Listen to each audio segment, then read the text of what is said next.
Zdravím všetkých kolečkárov. Teraz vám vysvetlím, jak sa dáva lánko do Bogdanu. Keď budete vymieňať lánko, tak treba, tady je na imbusový kľúč, odtiahnuť, lánko vytiahnuť aj s Bogdanom, celé von, ale všade potom, keď budete nové osádzať Bogdany, treba koncovky na to. Keď cítite, že vám to špatne prehadzuje, ťažko, tak treba hneď meniť Bogdany aj lánka.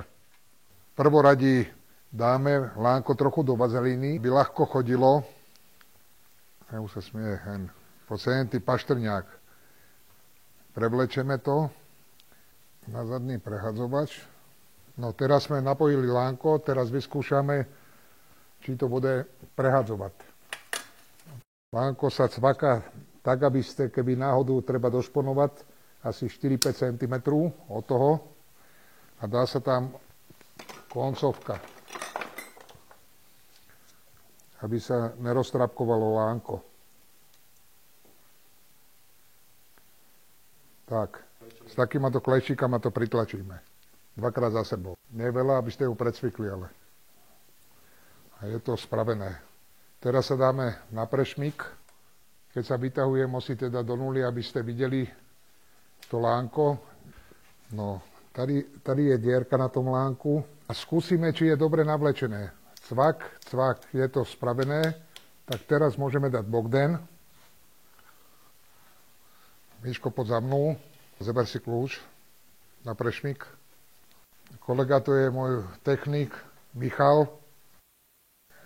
Výnimočný je tým, že dobré frky mi tady dáva, celý deň sa smejem, celý deň v robote. A veľmi rýchlo čas mi prechádza. Tam je taká podložka s Včkem a to sa tam musí medzi to dať a vtedy zatáhnuť. Áno, teraz sa to prehadzuje, je to v pohode. Znovu ustrihneme Bogdan, aby to nezavadzalo. Lánko teda, však to je jedno. Koncovku. Ty mi drbeš hlavu furt, celý deň.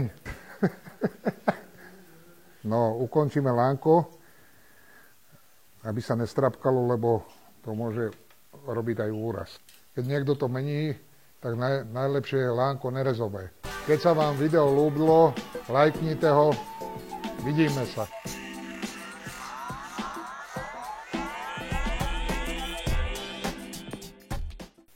Michal, dones druhý Bogdan, lebo tento je zadrítý.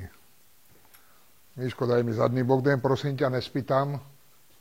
Trošku života do toho umírania, neprehľadaj, co robíš?